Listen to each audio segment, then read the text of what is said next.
Good afternoon, everyone, and welcome to this space for discussion on place branding, resilience, and evolution in times of change. I am Leon Trujillo, your host for today, a lawyer and expert in territorial marketing with over 25 years of experience in economic development strategies, communication, and branding for territories. This webinar is organized by Place Branders Consultants, a consultancy specialized in destination marketing, tourism, and place branding. And of course, I'm not alone. I'm here with the Place Branders. I'm joined by three outstanding experts in the creation and positioning of territorial brands. In the first place, we have Juliana Lora, a social communicator with 17 years of experience in Colombia's country brand. Leading territorial positioning strategies and integrating productive sectors into destination identity.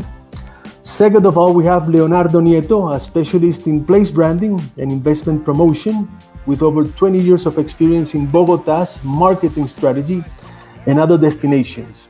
And lastly, as part of the Place Branders team, we have Juan Fernando Rubio, an architect and expert in the meetings industry and sustainable tourism. He has over 30 years of experience organizing events and promoting destinations in Latin America. Today, especially, we do have a great honor of welcoming a distinguished and very special guest, Dimosthenis Broussalis, an international authority in branding and communication with over more than 40 years of experience. He's our senior by any means. Dimosthenis is the founder and director of DASC Branding, based in Greece, and he has led pioneering studies in place branding and destination marketing, focusing on the evolution of destinations and sustainability. His work has been instrumental in transforming territories in Greece, such a country with rich destinations and products, and as well as in other countries, integrating innovative methodologies to enhance their competitiveness and resilience. So today, throughout this discussion, we will explore how territorial brands can adapt, innovate, and strengthen themselves in times of change. You know, the world has been changing, the establishment is transforming worldwide, so it's a very interesting moment in history, and of course this is hitting communications and branding, of course. So we will be addressing sustainability, territorial identity, collaboration with local stakeholders, and the resilience of destination brands in the face of global challenges. So a big welcome to Dimosthenis Broussalis, and very happy to have you here. In the name of all the Place Branders, it's an honor to share this space with you, Dimosthenis. The honor is all mine.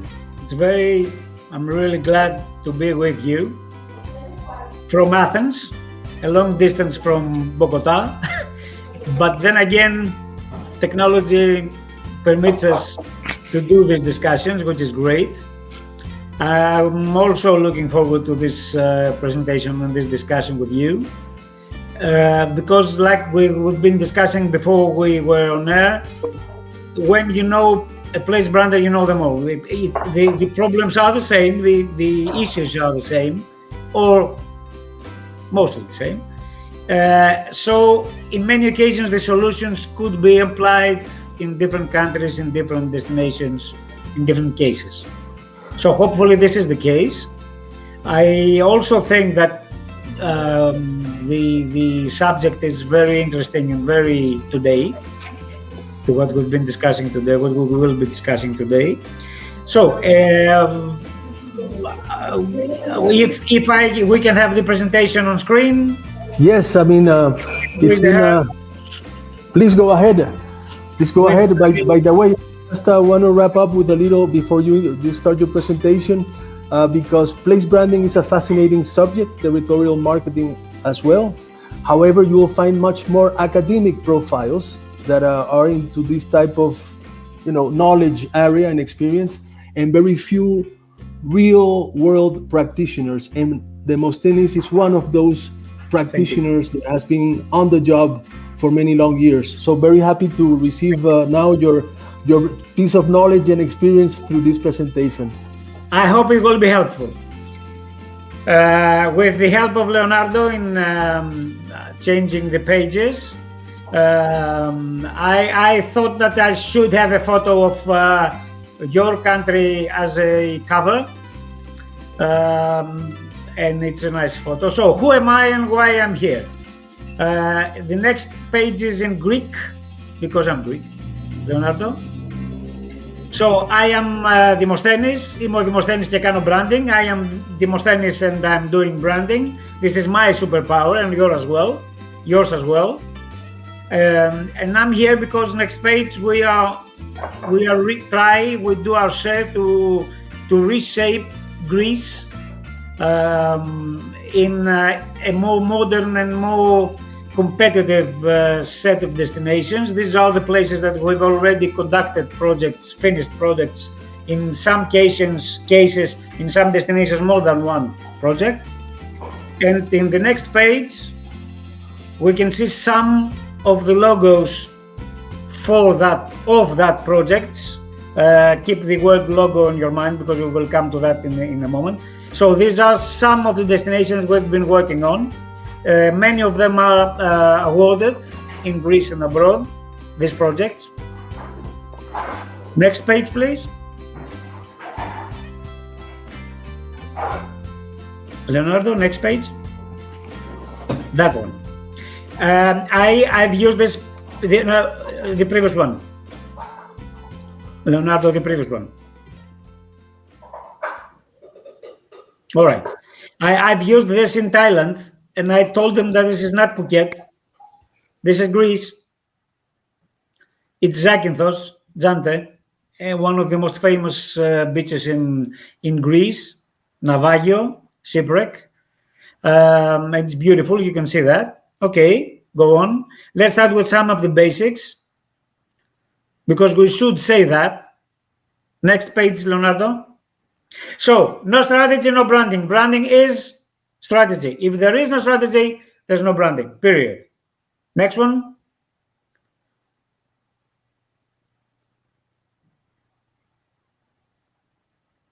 No data, no plan. If we don't have information, you cannot plan anything. Data is essential. Next, Leonardo. No self-awareness, no innovation. If you don't know who you are and who you are not, you cannot innovate. You cannot do things. You cannot change things. It's essential to know who you are, who the place is. No internet, no brand. Even now, as we speak, in 2025, there are destinations that have a site, a portal that it is there just because someone told them that they should have a portal. It's not actually working, and it doesn't make sense. At today's market, it doesn't make sense. There you go, logo. Logo is not the brand. I've been designing logos since 1980. And the logo is not the brand. In no case, the logo is the brand. If you have a brand, when you have a brand, you need a logo. If you simply design a logo, you don't have a brand. As simple as that. Next page. And the next one.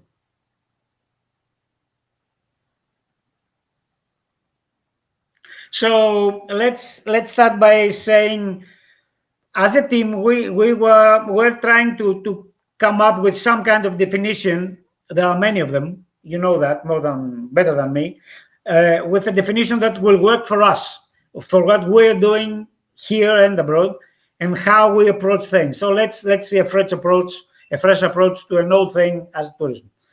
So what is tourism? That is the question.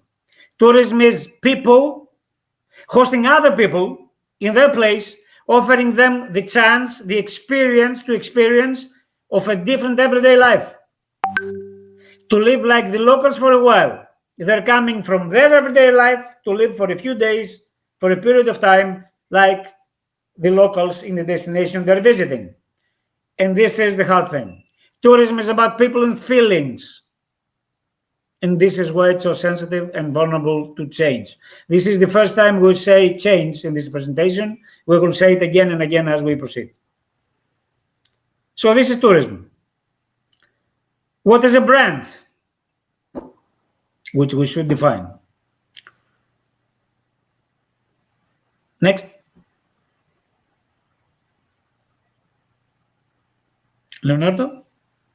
So, as Jeff Bezos said, your brand is what people say about you when you're not in the room, and it's correct. The place, the brand of your place, is what visitors know, believe, and say about it. This is your place in their minds. So, question is, do we have any clue about it? What this is? What the visitor has on its mind? Can we do anything about it to shape it as it fits? It seems fit to us. Do we try to be even in the room to hear what they say? Do we tell our story? And why this is important to tell our story? Because it's the only contribution we can do as a place to shape the form of the place and the perception. Keys to all that: people, assets, data, and trends. We will come to that, each one of that, as we proceed. And as Mr. Hill said, Hill is one of the founders of Hill and Knowlton. He said that if you don't tell your story, someone else will, and they will invariably get it wrong, which is correct. Which is correct. Let's meet His Majesty the visitor, because he is His Majesty. Proceed. The visitor owns the place, owns the hotels, owns the restaurants. It's up to him if we will work, for how long, for how much, in what prices, if we will be existing the year after. It's in his hands. His needs shape the future of the place. This is what we should try to meet. His criteria are indisputable. We cannot change that. His perception is his reality, as we say in marketing. And this perception is the brand. So, here's the king. Simple as that.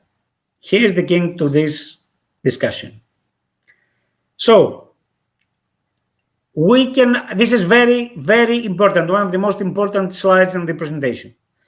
A place can claim only what his visitor already know about it. If the visitor doesn't know that Acropolis is in Athens, you cannot claim Acropolis. He doesn't know it. And it's our job, the place's job, to say it, to make it, to tell him, to make him understand that Acropolis is in Greece. It's our job, not his. He's got his job, his life, his family, doesn't care about us. So, question is, do we really know him? Do we really know our visitor? Are we asking the right questions is the issue. Leonardo? The key to all that is to meet Hans. How Hans came up. Wait, stay there. I was trying to explain to stakeholders that the only way to see their destination, to see their jobs, to see their hotels, to see their industry is through the eyes of the visitor. Is the only way. Why Hans? Because it's a very common German name. Why German? Because Germans are the #1 visitor population in Greece for many, many years, and one of the strongest countries in outbound tourism in the world. So this is why him. So the correct way to see our destination, our place, our jobs is through the eyes of the visitor, namely Hans. This is one part of the people. We're saying people hosting other people. These are the other people, the ones that hosts the visitors, the locals. Let's meet the locals, which is very important in this issue. The place is what its people do, create, build, cook, sing, produce. I could be going on and on and on. For generations, this is how culture is produced. This is how tradition is produced. Their buzz is the soundtrack, the music of the place. They even chose the landscape, not them, their ancestors. They chose the place, where the scenery, where the place exists.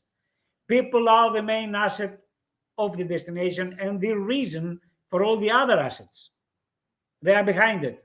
They are the reason it exists. So, their way of life is what hunts what the visitor is after. It's a valuable desire. Their perception, second perception, one for the visitor, one for the locals, is their reality. And no one knows the place better. No one.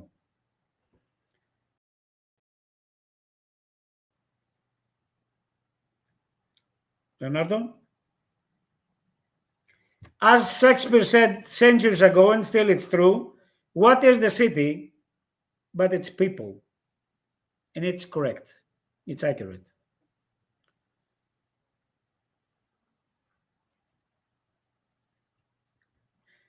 But do we ask for their opinions? In many occasions, we don't. Do we know their dreams? Do we have their permission to start a place brand strategy or whatever? Do we see them as the foundation of the brand which they are? In many occasions, the answer is no. What is the key to all that? We should co-create the place brand from the bottom up with them from day one. This is what we're doing as a team. From day one, discussions with them again and again and again. It's the only way we can ensure authenticity. Authentic is something that it is perceived as local, so we should define local first. It's the only way to ensure uniqueness of the place, and it's the only way we can ensure success. If it's not true, it will not work. If it's not the place, it will not work. It will not succeed, definitely. And the only ones who know that are the locals. So let's see this relationship, locals, visitors. Okay, the visitors are on the left, the locals are on the right in Greece, as you said. So what is the dilemma? What is the right answer? It's locals versus visitors, or locals and visitors. In some occasions, it's the first one, but in any case, this is not the correct one. The key is they're both locals. The locals are permanent and the visitors are temporary locals, but both of them are locals. They're after the same thing. The main targets of this is to align perceptions. We have two perceptions, visitors, locals. We should align them. We should try as place branders to align them. Preserve authenticity, celebrate locality, because they're very important for sustainability reasons as well. Inspire belonging to both of them, and gain loyalty from the visitor, which is the wealth, the future of the place. Let's see another very, very important aspect, data, which we're struggling with. Fresh data is a necessity. In many occasions, in many places, in Greece definitely, but I know that in other places it's the same. It's a necessity that it's rather rare. Why is that? Why is this happening? And let's have an example. If we go downsized, the smaller the destination, the less data we have. Because the smaller destination has no source to get data, feasible data. And of course, planning for tomorrow, this is place branding. With outdated data, it's not very clever thing to do, definitely. Question is, can we do something about it? Can we address this problem? Why is this important? Right now, we are working with data from 2023. What we've been missing with this, Olympic Games 2024, American elections, French elections, UK elections, and as you will see in the next slide, German elections, German recession, all these are very important countries in the world tourism. And these are things that happened in 2024, and we don't have data about them. We don't know how these affect tourism. all the aspects of tourism. And of course, Santorini earthquakes, which is very important for us in Greece. Santorini is a very big part of it. When we have data, in many occasions they are generic and impersonal. In many occasions, we're simply counting heads and beds. This is not the way to go. This is not the data we need in order to make a proper strategy. Heads and beds are not enough. So, we don't know in many occasions, what does the visitor know? What does he think about our place? How can the place explore opportunities that comes out of this, of how the visitor knows and what the visitor thinks? What is the answer? Define what data we need and know how to get it. It's not very easy in many occasions. The answer to all this, the tool to all this is research, of course, no other way to get data. And we should create the data in many occasions. Which is the main source? It could be anyone else but the visitor. The visitor is our ultimate source to get fresh and valid data. But why is this? Because he knows what he expected before he came to our destination. He knows how he felt when he was in our destination. And he has no problem telling us the truth. No problem at all. He can be very blunt in many occasions. But are we asking enough? And if we do, are we asking consistently? And when we do that, are we asking the right questions? Do we come up with the right conclusions? And are we asking the right visitors? Are we asking the visitors we want to come to our destination? And do we truly listen to what they say? Do we truly listen, or we're just asking? The key to all that is, of course, ask the visitor. Question is how and when. For this, it's another thing that we've been working with our team, along with Ipsos, which is one of the most well-known and largest international research companies. Their branch in Greece. We've been working for almost 6 months on this to come up with a very innovative, fresh tool of how we can get data out of visitors that have already just concluded their visit in the destination we are trying to do. This is very innovative. We really try to answer all the questions that we presume that it will come up. I think we did. We're now trying to implement it. It's very fresh. Hopefully it will be very helpful. So trends. Let's see that aspect of the issue. Trends. Why they're important? They are windows to the future. Sometimes it's not the image is not. It's a bit vague. It has a bit of fog on it. But in any case, it's a very, very useful tool if we use them. If we use them.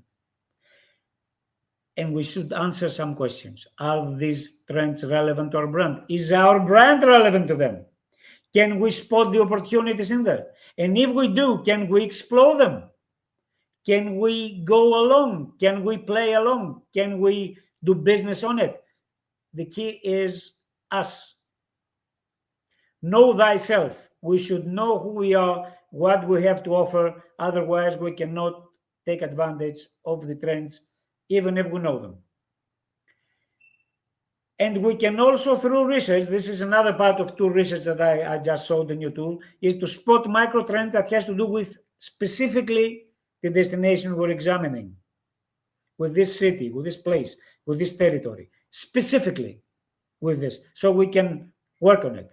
And of course, if we don't know, we cannot act. And if we're not acting, we're reacting. And when you're reacting on something, you simply get what is looking for you, not what you're looking for. Roots and why they're important. And what are the roots to the place brand? No roots, no tree. No tree, no fruits. Simple. So we should seek and preserve the roots of the place. Which are they? Which are the roots to the place? 2 questions. Who am I and where do I come from? Tradition, history, culture. The second one is who can I be? who can I be? No, not who I want to be necessarily, but who can I be, and where do I want to go? What is the target position? If we know that, we can do business. So some of the main roots is history, culture, gastronomy, tradition, way of life, authenticity. There are even more, but these are some of the really important of them. What is the key? Discover and preserve our roots. Again, I will say it again. It is an aspect of sustainability as well, to preserve the roots of the place. So, resilience and evolution of the place. I should say that all the photos you're looking at, beautiful photos, are from the same guy, one of our a member of our team, and I think he's with us today. Sphiridis, one of the best photographers, tourist photographers we have in Greece. So, a dangerous phrase in whatever language you speak. We always did it that way. That's stupid. That's stupid. We just took out all the innovation of human race. One of life-centeredness, change. It will come, especially in tourism, because tourism has to do with people. And people have feelings. We said it before. You know this phrase of Einstein, insanity is doing the same thing over and over again and expecting different results. We know that. I will change it 180 degrees and ask, change will come. Insanity is getting different results, because you will, and insisting on doing the same thing over and over again and expect this to fix it. It won't. It won't. The place should evolve alone. Are we prepared for changes? We should. Are we acting or reacting upon them? Are we claiming our share, what the place can do, what it can perceive? And have we analyzed the threats? And if we do we have answers for that? In many occasions, we don't. The key is place branding strategy. Simple as that. This is why it's so important. And we will discuss exactly that. Place branding strategy. This is Thessaloniki, by the way. When Alice in Wonderland is in the crossroad and the cat is on the tree, she asks, which way I ought to go from here? And the cat asks, where do you want to go? She says, it's not important for me. So the cat says, if you don't know where you're going, no matter what way you choose, it's fine. We should know, you should know, we should know where we're going. If we do, strategy is the roadmap from the point we are today to the point we can and should and will and try to be. It's a roadmap to success. If we don't have them, everything is good and nothing is good. Strategy is the compass guiding us forward, keeps us focused to what we want to go, to where we want to go, what we want to do. And of course, is the safety net for the necessary investment that we should do. We will spend money, time, people. It should be preserved. It is relevant and understood. In many occasions, it's not, especially when it comes from the top. Is it accepted internally? If it is not accepted internally, it will not succeed. Definitely. Is it realistic and viable? Is it applicable? Which is a question. And is it adaptable to change and time? Will it stand to the time as it goes? Which are the keys? The same keys that we started with. People, assets, data, trends. We should interwoven all this in our strategy. If not, it's not strategy. It's a story. It's an idea. Okay? We should always remember, strategy first, tacticals follow. Is this something that has been happening out? Definitely. Yes, it does.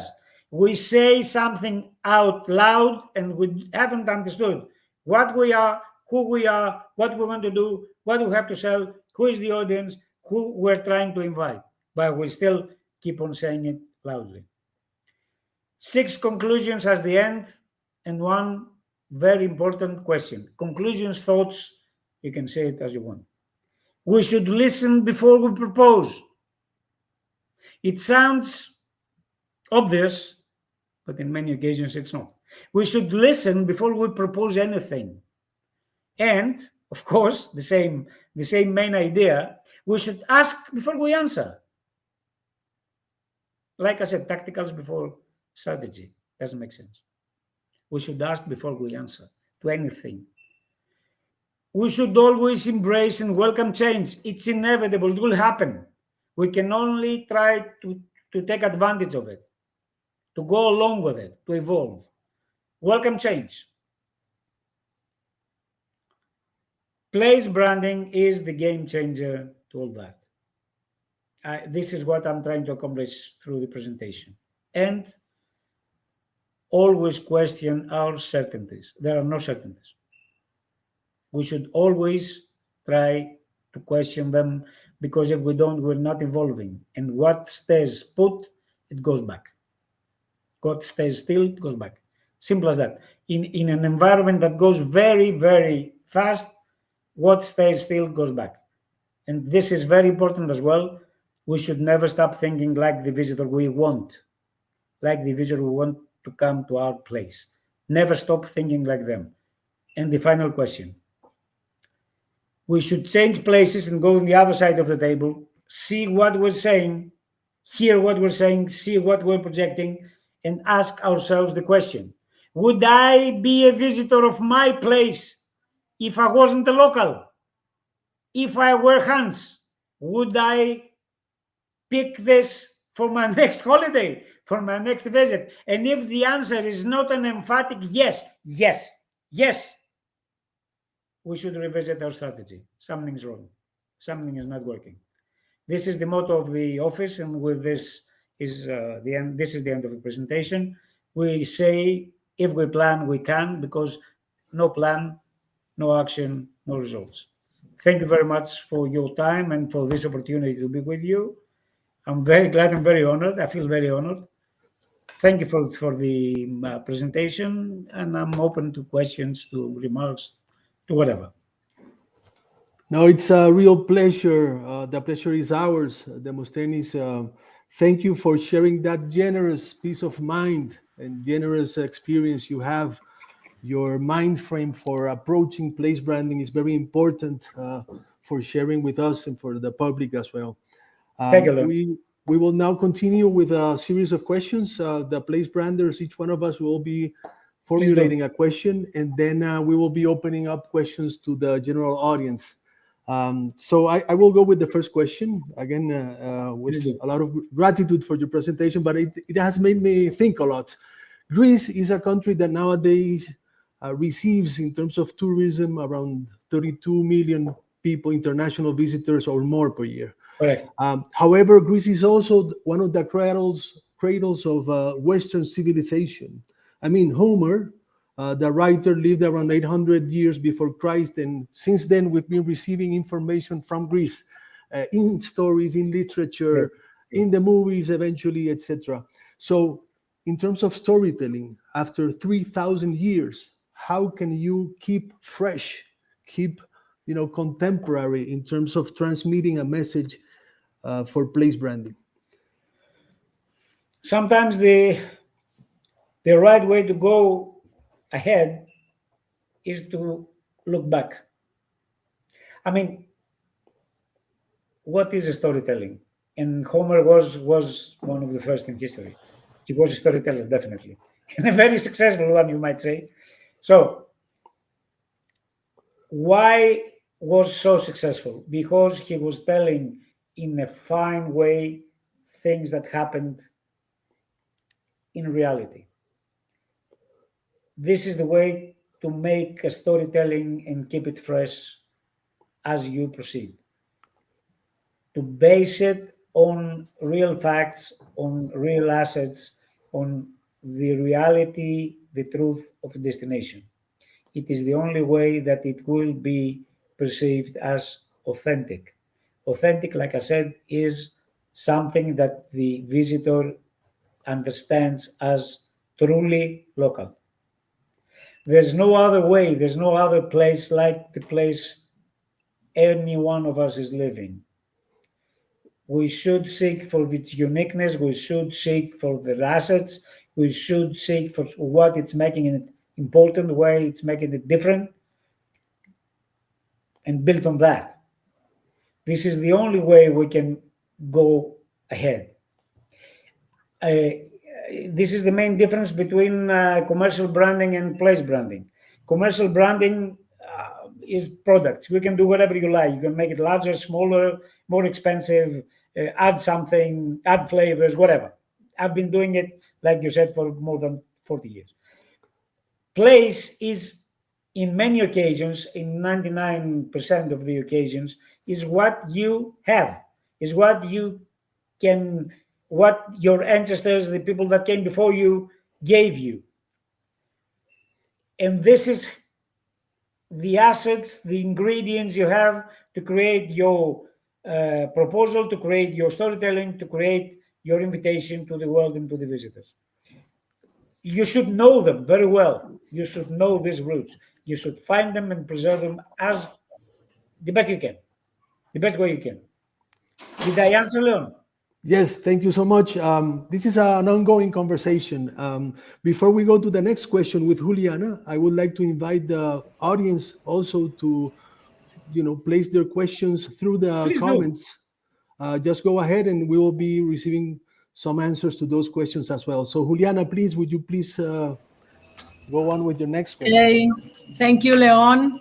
Dimosthenis, your work has been strongly focused on developing lesser known and mountainous destination in Greece. True. Based on your experience, what strategies do you recommend for positioning this place in an increasingly competitive global market? That's a very good question. In Greece, we're starting with a disadvantage. We are 83% mountainous country, and the world only knows us for the islands and the seashore. This is a very strong argument, you might say, and it should be addressed. Inside Greece, the inner Greece is a beautiful place, as many places, practically all countries in the world. It's not what you see, it's what you should explore, what you should discover. And it's there. And this is the authentic Greece. When something is very touristy, sometimes it loses something of its tradition, of its identity, of its authenticity. When it's not touched by tourism from a point up, it is authentic. And this is what every country should try to discover and promote. This is how the tourism industry will go, the gains of the tourism industry will go to practically everyone. Because this is the magic of tourism. When tourism is working, everybody wins. Everybody wins in the community. We're saying in Greece that when a place is successful as a tourist destination, the carpenters of the place will have work. The builders will have work.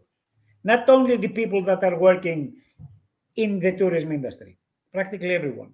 This is the magic of it. There's no other sector in the world that does that. So we should explore it. And yes, there are ways. This is what we're trying to do. This is what we're trying to accomplish. We came up with a set of rules and a methodology. I had the chance to present it in the last IBBA conference in Bangkok, especially that. And now we are getting two prizes exactly for this study, because we had a chance to study 3 different smaller mountainous destinations in Greece, and that they are in different positions in their growth. And we combined this, and these results could be applied practically to every country, to every destination that has similar problems. This is what we presented there. And it's really very, very interesting. yes, it can be done. Thank you so much again for your answer, and Juliana for the question. I believe Juan Fernando Rubio has a question now on one of his specialties and most fascinating topics that he handles, which is, having to do with sustainable tourism. Sustainable tourism. Please go ahead, Juan Fernando. Oh, Dimosthenis.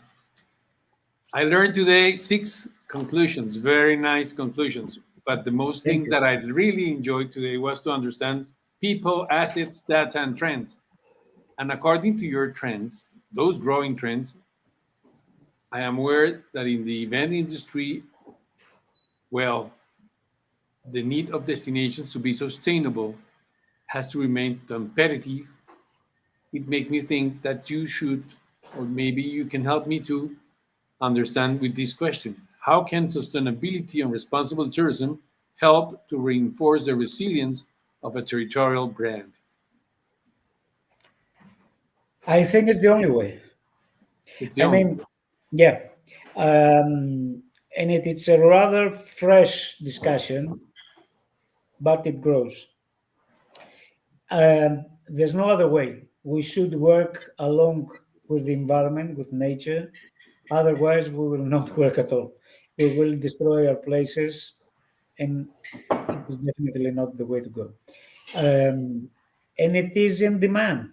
I mean, the visitors keep on saying in the research we're receiving that they're seeking for sustainable destinations, for destinations that are really sustainable, not trying to greenwash what they're doing, but they're really sustainable.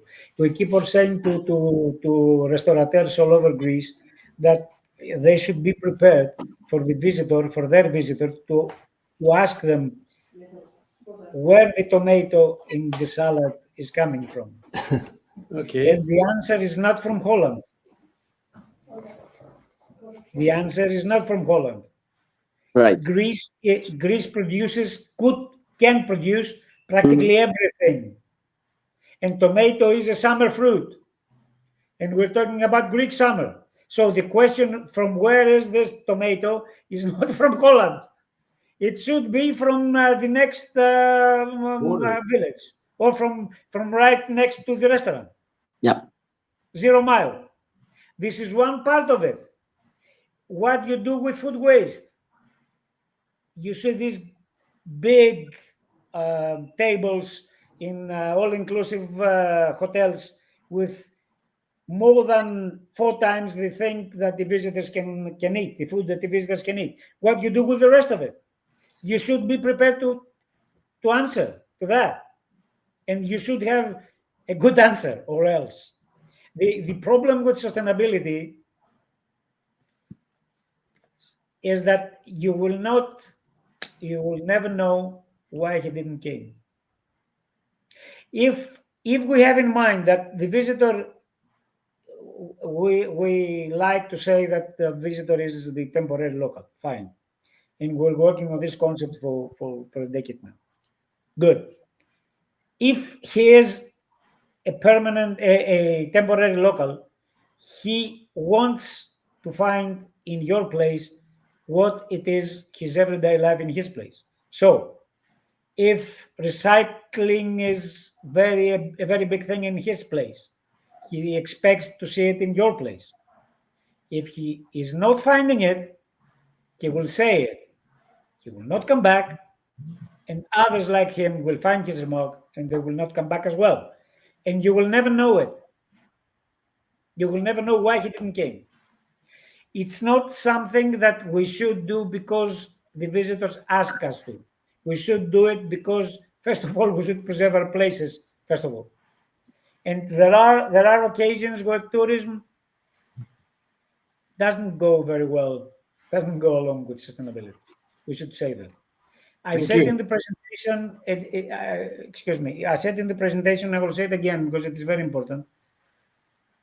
Preserving the way of life, the way we cultivate our groves, the way we're producing our food locally. To preserve this is a very important aspect of sustainability. Okay, so we have to recognize the local people at the end and the rural people. It depends on maintaining beginning, that not in kind the of end. population. Definitely. Wow. Definitely. It's people who need people. Thank you so much for those valuable insights. We have one last question from the Place Branding team. Leonardo Nieto, please go ahead, and then we'll follow with questions from the audience, which we are already receiving. Of course. Dimosthenis, thank you very much again for your time and for this amazing presentation. I do have a question about challenges. We here in Latin America, we all the time fight with some issues that are very difficult to get the strategy in the people who are really deciding or care about the positioning of a place, or there's always money problems too on other ones. In your experience in working with destination in Greece, which are the main challenges that we are place branders practitioners we face, and how do you think, what lessons could we apply in Latin America? I think it's not an issue for Latin America. It's the same thing all over the world. Up to a point. Yeah. I mean it. There are issues all over the world, and the main problem, the main aspect of strategies that are not successful are people, the locals, and especially in many occasions the local governance of the place. Yeah. In many occasions they ask for a place branding strategy, and they don't want a place branding strategy. They feel that it is something which is nice to have. They feel that they should do it because the stakeholders are pressing them to do that. But at the end of the day, they don't really believe it. They don't understand it. It doesn't count for them, because in many occasions, like we say in Greece, because like you said, Greece is a country that tourism is a very large part of our economy. But then again, the tourism industry does not elect mayors. We don't have this power. Other people do that. So they don't pay that much attention. They say that they are, but practically they're not. And of course, it's all this problem that when the next mayor is coming, the next governance, local government is coming, everything that it was before, it is wrong. So we throw it away, we start again. Which is stupid. Simple as that. So I met a guy in Sweden, I think, in an IBBA conference also, who is an academia in Holland, and his main thing is to examine this problem, the impact of local governance on strategies that doesn't work. I presented one of the projects we did for Chios, an island in Greece, that had to do with gastronomy, and I gave results, and I said that it's very successful. And he came to me after and asked me, how did you do that? And I think the answer, because I haven't realized it till then, I think the answer is that we had time to pass the management of the project to the stakeholders, not to the local government. They loved it, they accepted it, they welcomed it, they're building on it, and it's very successful. It brings visitors, it brings money, it brings fame. I think the main aspect that we should be, as place branders, always looking for, be aware of, is the local government, and how the people of the place are convinced and that this is something very useful for them. It will change their place, it will make the place better, it will make their works better, their children will stay in the place and find decent works there. we should really pay attention internally to make them understand and accept it, that it is something for them. It comes from them, it derives from them, and it is about them. It's about their place. It's about how their place will be successful, how, and not harming the environment, of course, not changing the way life is, not changing the way people think, to also develop advanced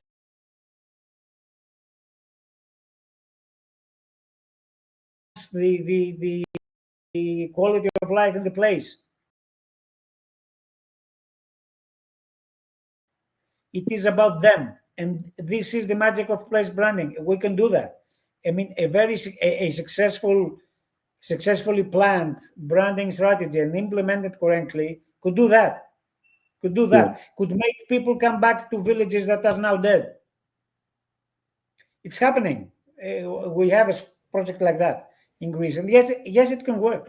It can work.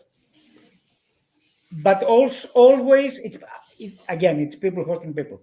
The problem is the people, and our job is to make them understand that they're part of it. It's their solution, it's their plan, it's their strategy, it's their place. They should adopt it, they should embrace it and work on it, and everything will be good. Yeah, thank you very much, Demosthenis. Exactly, that's one of our reasons, our purposes of the Place Branders. When we started 1 year and a half ago, we just say that one of our main reasons to exist is to bring these ideas to Colombia and to Latin America and to the world, saying that the importance about planning, doing a great strategy before a logo of a place, before that things. So this work with the people, the governance, and how they need to know how is this process is very important to us, and that's why we are doing these webinars. And of course, you said it perfectly, that it's people hosting people, and that's one of the key things that we need to always have in mind. Thank you very much. If I can say one word about logos, which is an issue. Like I said, I've been designing logos not for destinations only, for 40 years. In the last conference in Bangkok, it was a presentation from a great brand from Australia, from Tasmania, the Tasmanian Gastronomy Project, which is great. Oh, nice. And the logo is the word Tasmanian in Helvetica, white in black background. Practically not a logo. Yeah. And it's so beautiful, so minimal, so correct. I had the chance to speak to the lady who was in charge after, and I said that when you show the first slide with this, I said, wait, that's not a logo. It's not a logo. Yeah. And it's a very nice and very powerful logo. Yeah, the case of the Tasmanian logo, the Tasmanian brand, and all the strategy behind is very nice. Todd Bucky, probably the guy who runs the strategy for Tasmania for many years. I met him in London 2 years ago, and he was very clear about the express the strategy as the Tasmanian way, and always like they say that they are all the people are Tasmanian, even the locals and the visitors. So all the strategy was put on that if you are going to visit us or work with us, you are a Tasmanian. So it's very powerful and very nice.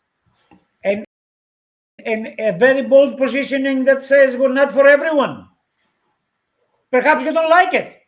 Yeah, and probably. It's yeah, it's fine. Exactly. Yeah, but if not it's friends, for you, yeah, that's great. That's very bold. Exactly. Okay, great. Thank you so much. It's a very lively discussion. I'm sure we would, if we would have the time, we would continue discussing a bit more. However, we've received two very interesting questions from the public. And we would like now to transmit these questions to Demosthenis. The first one comes from Giandra de Cuba, and then she's asking, how do you start with changing the perceptions of the locals? And I understand that sometimes locals are not very fond of receiving so many visitors. So how do you make them perceive that, visitors and locals can live together, over a certain period of time? Here, Giandra, I know Giandra. He's from Aruba, so if you want to with a little bit of the context of the question to have an answer. Well, she's already stating that in Aruba they have over tourism, to the point that Exactly. over the last 2 years the locals have been, starting to There's fight no locals. against the tourism. So Exactly. We have it's an economic. similar problems in Greece as well. I have a very good friend, Professor Broussalis, in the UK, who is against the term of over-tourism. He says that there's no such thing as over-tourism. They are not well-managed destinations. Okay. If you don't know how many you can get, how many you can have in your place and not turn it upside down. This must come first. The locals have the right to live their lives. I have the right to live in places in Athens where I cannot live right now because everything is Airbnb. Yeah. And yes, this is a problem. My Yeah. son cannot find a decent apartment because of that. And that is a problem. We have a saying in Greece, metron ariston, everything should be in the right portion and the right size, not more than that. How do you persuade the locals? If it's over tourism, the matter, you should address the matter and then try to persuade the locals. If they live with this as a problem and they understand it as a problem, it's very difficult to change their perception. Yeah. When you get out of your house and you are in the middle of a crowd of many people taking photos, and you cannot pass, and you cannot go to your coffee shop and have a coffee, and there is a problem. That is a problem. Thank you for that answer. Yeah. You should address first the problem and then try to persuade, because otherwise you will have no chance. Okay, great. Perception is a very strong thing. Very strong. Indeed. We do have one last question coming from Michael Person Ripkow.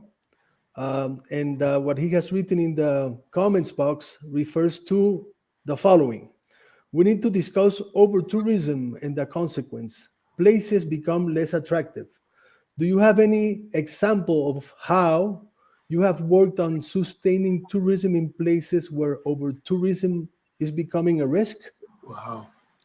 Well, this Because question is another context about Michael. Michael is from Sweden, and he worked in the Sweden brand for many years, and he was the marketing director of the Sweden brand. So this is very important because he knows how to manage a country brand like Sweden. And this question is more about where over tourism is becoming a risk. Probably Sweden is not yet in the over tourism problem, probably, but there are some places that they are in that, the case of Aruba or Greece, of course. And so very nice to hear your answer about this Michael's question. there you go, from Aruba to Sweden. Yeah. Through Greece. Through Greece. Anyway, Europe as well, in any case. I will speak from my experience and what I see. First of all, you should know, like we said, how much you can really take. Yeah. How many people you can have in your place and not disturb its life. That's one thing. The other one is that over tourism has a habit, a trend to be in specific places. In many occasions, the countries, the destinations are not these places only. There are many more in the same country with perhaps in many occasions similar characteristics as the places that has over-tourism, that you can project, you can communicate, you can put the lights on and propose to the people that are coming to this specific destination that it's over-touristed to try and see and check other possibilities as well. It will not solve the problem, but perhaps if you are in a, how can I say it, in a stage that it is not yet a problem, but we're going there, and this is the best place to start.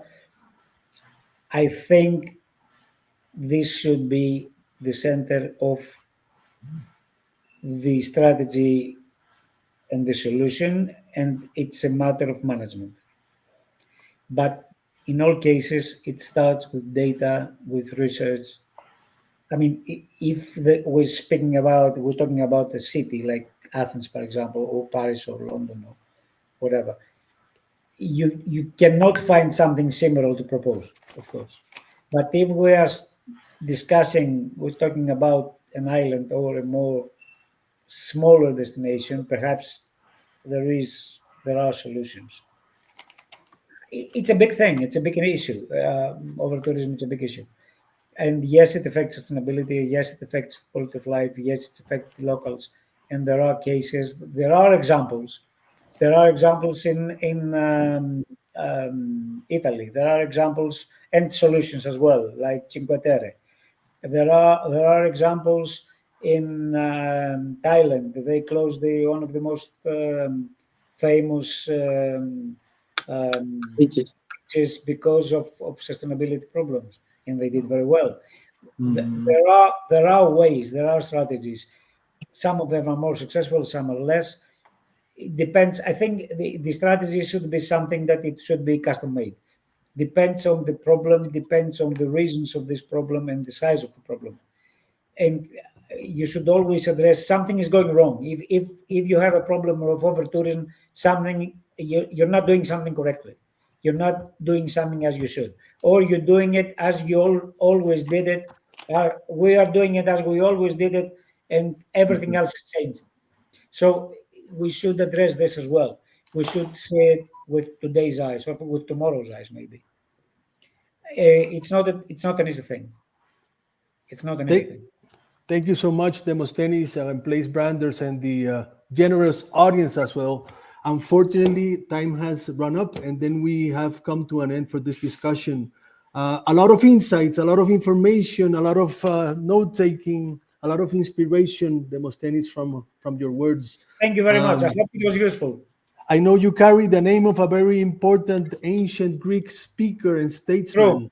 True. But you're not only a great speaker as well in the 21st century, but you're also a great philosopher. Let us it should be. Let us entitle you as our new philosopher in Place Branding.